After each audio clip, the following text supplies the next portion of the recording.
प्यारे दोस्तों,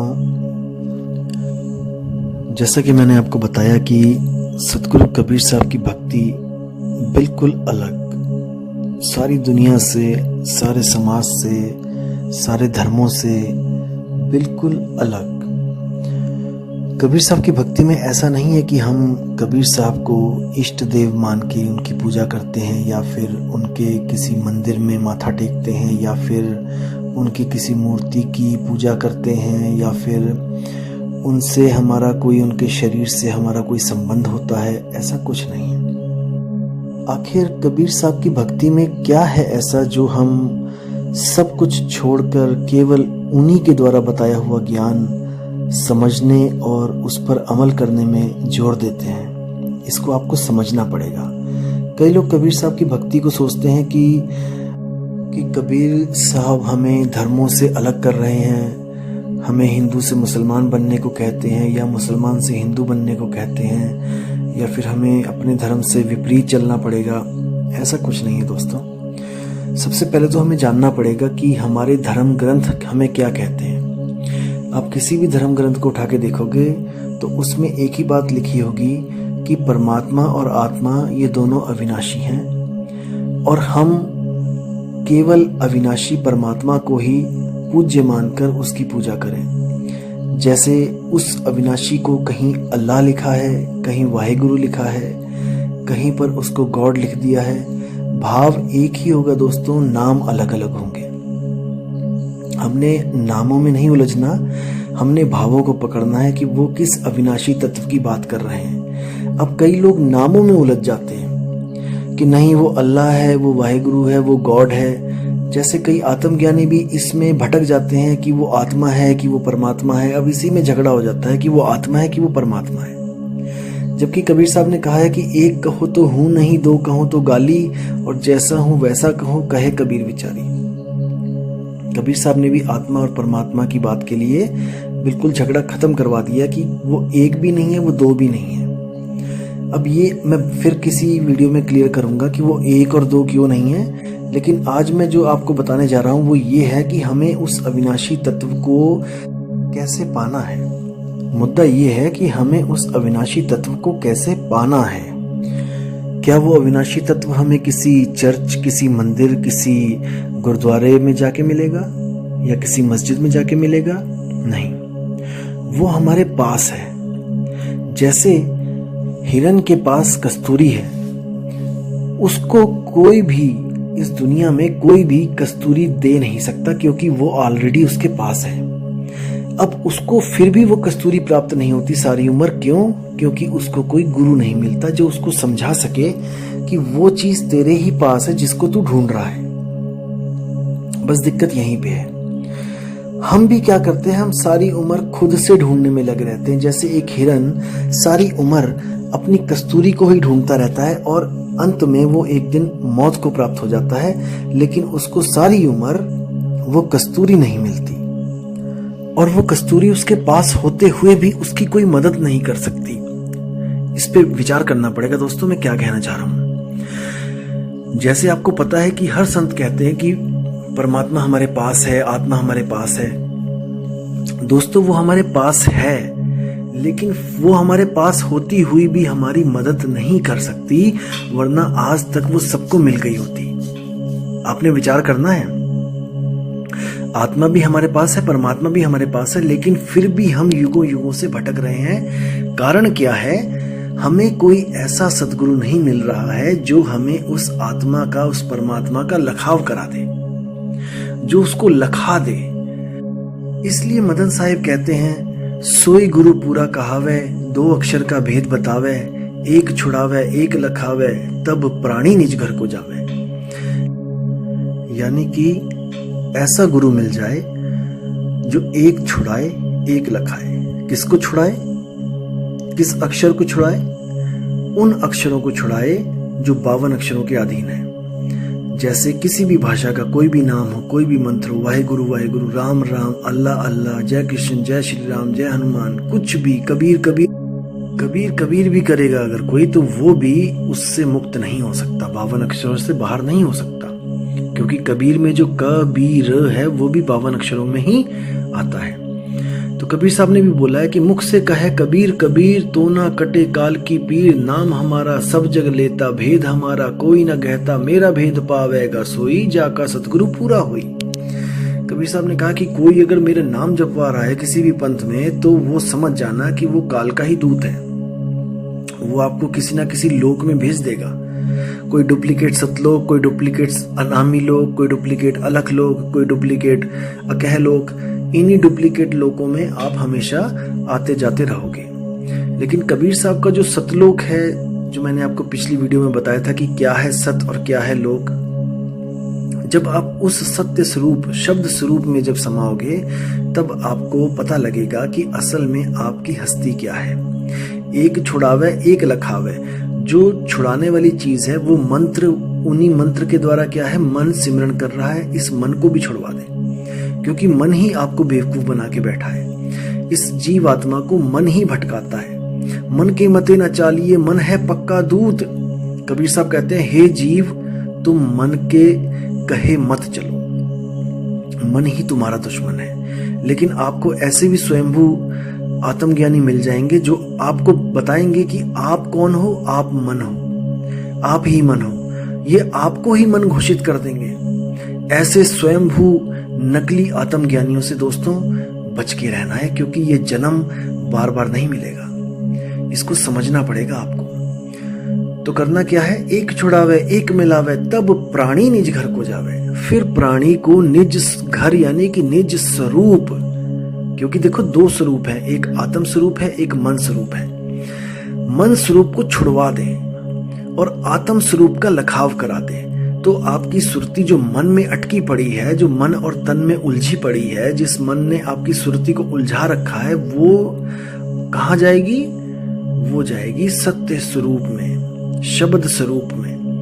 जैसे बीजक में साखी में कबीर साहब ने बोला है कि हम हैं शब्द, शब्द हम माही, शब्द बिना दूसर कछु नाही। यानी कि हम शब्द स्वरूप हैं और 52 अक्षर हमारे ही स्वरूप से पैदा होते हैं। वो शब्द 52 शब्द भी हमारी आत्मा के अंदर से ही निकलते हैं, आत्मा के द्वारा ही प्रकट होते हैं। तो कहते हैं हम हैं शब्द, शब्द हम माही। ऐसे जैसे वो शब्द हैं, ऐसे ही हम भी शब्द हैं। तो साहिब कहते हैं, शब्द हमारा तू शब्द का, सुन मत जा सरक, जो चाहे निज रूप को तो शब्द ही ले परख। बीजक में साखी है। कबीर साहब कहते हैं, मुझ में और तुझ में कोई भेद नहीं है, कोई अंतर नहीं है। मैं भी शब्द स्वरूप हूं, तू भी शब्द स्वरूप है। बस मैं अपने आप को जानता हूं और तू अपने स्वरूप को भूल चुका है। इसलिए तू एक जीवात्मा कहलाता है और मैं सत्य पुरुष कहलाता हूं, परम पुरुष कहलाता हूं, आदि पुरुष कहलाता हूं, ज्ञानी पुरुष कहलाता हूं। बस यही फर्क है और ऐसा कुछ नहीं है कि कबीर साहब में कोई रिद्धियां सिद्धियां, कोई ऐसे भंडार भरे हैं। अरे आपकी आत्मा में भी बहुत से भंडार हैं। आपकी आत्मा में इतनी ताकत है कि इन लाशों को चला रही है। क्या आप में कम रिद्धि सिद्धि है क्या? एक लाश जो मिट्टी का शरीर है, वो लाश ही है। जब तक आपकी आत्मा उस लाश से अटैच है, देखो कैसे वो चल रहा है, फिर रहा है, खा रहा है, पी रहा है। इतनी ताकत है आपकी आत्मा में। और जैसे ही आत्मा अलग होती है, वैसे ही वो मिट्टी का शरीर निर्जीव होके गिर पड़ता है। सोचो कितनी ताकत है आपकी आत्मा में कि वो एक मुर्दे को जीवित कर सकती है। इससे बड़ी तो सिद्धि कोई नहीं हो सकती ना, मुर्दे को जीवित कर देना। तो आपकी ही आत्मा में ये गुण है, आपकी ही आत्मा में ये शक्ति है, लेकिन हम सब इसको भूल चुके हैं। तो कबीर साहब कहते हैं, हंसा तू तो सबल था, हल्की तेरी चाल, रंग कुरंगी पड़ गया, ताते हुआ बुरा हाल। मतलब हे जीवात्मा, तू इतना सबल था, तू इतना परिपूर्ण था कि तुझे किसी चीज का भय नहीं था। तू जन्म मरण के चक्रों से परे था। तू 5 तत्व, 3 गुण, 25 प्रकृतियों से परे था। तू मन माया से परे था। तू शुद्ध रूप चैतन्य था। लेकिन भूलवश तूने जो एक गलती करी, उस गलती को तू आज तक सुधार नहीं पाया। अगर तू खुद सुधार सकता होता तो अब तक तो कब का सुधार लिया होता। लेकिन आज भी तू यहीं भटक रहा है इसी दुनिया में। इसका मतलब युगों युगों से तू गलतियां करता आ रहा है। और तू आज तक उस सही ठिकाने नहीं पहुंच पाया है। ये प्रमाण है, ये प्रमाण है कि हम लोग आज यहां भटक रहे हैं। यही प्रमाण है कि हम लोग आज भी फंसे हुए हैं और ऐसा ही समय आने वाले जन्मों में भी आएगा। हम ऐसे ही बैठे होंगे और ऐसे ही विचार कर रहे होंगे कि हम कैसे निकलें। अब याद रखो दोस्तों कि अनंत युगों तक अगर उस आत्मा ने हम पे कृपा नहीं करी तो अब कैसे कर सकता है। अनंत युगों तक अगर उस परमात्मा ने हम पे कृपा नहीं करी तो अब कैसे कर सकता है। अभी भी नहीं करेगा और वो कभी भी नहीं करेगा जब तक हमने एक भेदी सतगुरु की शरण ना ली तो। क्योंकि कबीर साहब की वाणी और सब संतों की वाणी यही कहती है, गुरु बिन ज्ञान ना उपजे, गुरु बिन मिले ना मोक्ष, गुरु बिन लखे ना सत्य को, गुरु बिन कटे ना दोष। बिना गुरु के आपका ज्ञान हो ही नहीं सकता, आपको कल्याण वाला ज्ञान मिल ही नहीं सकता। आपको ज्ञान तो हो सकता है बिना गुरु के। कैसा ज्ञान? इस 3 लोक का ज्ञान। आप किसी भी तरफ किसी भी सड़क पे जाओ जहां पर कोई भी ना हो, आप उस सड़क पे जाओ, 1 किलोमीटर 2 किलोमीटर चलो, आपको ज्ञान हो जाएगा कि इस सड़क पर क्या क्या चीज थी, क्या क्या मैंने वहां पर देखा। ये ज्ञान आपको स्वयं हो रहा है, प्रकृति से आप तक पहुंच रहा है। आपको गुरु बनाने की जरूरत नहीं है। लेकिन जब आप आत्मज्ञान में आते हो तो वहां पर भेद होते हैं, रहस्य होते हैं। रहस्य तब तक नहीं पता चलते जब तक कोई रहस्यों को जानने वाला हमें ना बताए। इसलिए बोला गया है कि सोई गुरु पूरा कहा है, 2 अक्षर का भेद बताए। भेद यानी कि रहस्य। वो रहस्य जब तक आपको नहीं पता लगेगा, जब तक आप कदापि मुक्त नहीं हो सकते। इसीलिए वो रहस्य स्वयं से प्रकट नहीं होते हैं। वो रहस्य परमात्मा आत्मा का छोड़ो, इस दुनिया के रहस्य स्वयं से प्रकट नहीं होते हैं। कोई आपके खिलाफ षड्यंत्र रच रहा है, तब आप किसी ना किसी से पूछोगे कि भाई वो मेरे लिए क्या बोल रहा था, वो मेरे खिलाफ क्या बोल रहा था। आपको पता लग गया कि कोई बंदा आपके खिलाफ कुछ कर रहा है, तो आप स्वयं से नहीं जान सकते कि वो मेरे खिलाफ क्या कर रहा है। आप लोगों से पूछने की कोशिश करोगे कि मुझे बताओ कि वो मेरे खिलाफ कौन सा षड्यंत्र रच रहा है। तो जब हमें 3 लोक का ज्ञान अपने से नहीं हो सकता, तो वो परमपिता आत्मज्ञान वो कैसे हो सकता है बिना गुरु के, बिना भेदी के।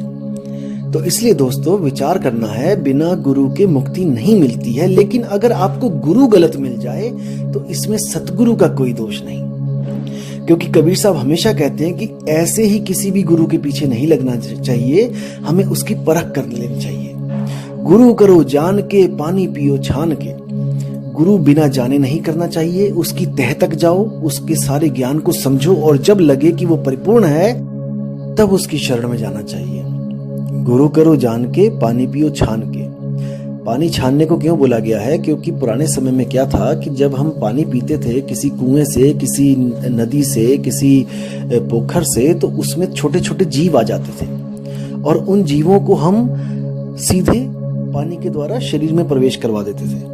उससे बीमारियां होती थी और जीव हत्या भी लग जाती थी। तो कबीर साहब ने बोला कि पानी पियो छान के, बिना छाने पानी नहीं पीना है, क्योंकि सूक्ष्म सूक्ष्म जीव वो मर भी जाते हैं और वो हमारे शरीर का नुकसान भी करते हैं। लेकिन आज बिल्कुल उलट हो चुका है। आज क्या है कि गुरु करो छान के और पानी पियो जान के। मतलब कि बिना गुरु को छाने, यानी कि 100 गुरु 1000 गुरुओं को छानो कि उनमें ज्ञान क्या है, क्या बता रहे हैं, कैसे मुक्ति मिलेगी। और पानी पियो जान के का मतलब ये है कि आज टंकी का पानी हो, चाहे किसी आरओ का पानी हो, चाहे किसी बाल्टी का पानी हो, चाहे बाथरूम में जो पानी पड़ा है वो हो, किसी में भी आपको कीड़े नहीं दिखाई देंगे। छानने की जरूरत नहीं है, अब है जानने की जरूरत। आपको कोई पानी पिलाता है तो उसको पूछो, भाई ये आरओ का पानी है, ये बाल्टी का पानी है, या ऊपर वाली टंकी का पानी है, ये कहाँ का पानी है। तो उसको जान के पीना पड़ेगा आपको। तो कहने का मतलब यही है कि बिना परख किए किसी के भी शरण में नहीं जाना है। इन झूठे गुरुओं की इनकी मौज लगी हुई है, क्योंकि जीव परख नहीं करता। अगर ये जीव परख करने लग जाए तो किसी भी झूठे गुरु की दुकान में कोई भी बंदा आपको खड़ा नहीं मिलेगा।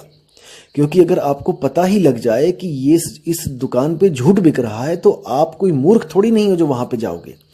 मूर्ख तो तब तक बने रहते हो जब तक विवेक नहीं लगाते हो, विचार नहीं करते हो। तो भाई संत आपको विचार भी देंगे और विवेक भी देंगे, लेकिन सत्य असत्य का निर्णय तो आपको स्वयं करना पड़ेगा कि जो आप बात सुन रहे हो ये सच है या ये झूठ है, ये आपको देखना है। हम लोग तो केवल एक विचार दे सकते हैं, आपको विवेक दे सकते हैं, एक आपको गाइड दे सकते हैं, एक आपको परख दे सकते हैं, लेकिन वो परख यूज आपने ही करनी है। तो वीडियो ज़्यादा लंबी हो रही है तो मैं इसको पूर्ण विराम देता हूं और अगली वीडियो में आपको बताऊंगा कि एक कहो तो हूं नहीं, दो कहो तो गारी, इसका असली अर्थ क्या है। ठीक है दोस्तों, आप अपना कीमती समय दे रहे हो इसलिए बहुत बहुत धन्यवाद। लेकिन आपने विवेक रखना है, विचार करना है, बिना किसी परख के कभी किसी की शरण में नहीं जाना है। उम्मीद है दोस्तों आपको वीडियो अच्छी लगी होगी। आप सब्सक्राइब भी ना करें, आप शेयर भी ना करें, कोई दिक्कत नहीं है। परमात्मा ने जिसके पास ये वीडियो पहुंचानी है वो खुद पहुंचेगी। साहिब बंदगी। प्यारे दोस्तों, जैसा कि मैंने आपको बताया कि सतगुरु कबीर साहब की भक्ति बिल्कुल अलग, सारी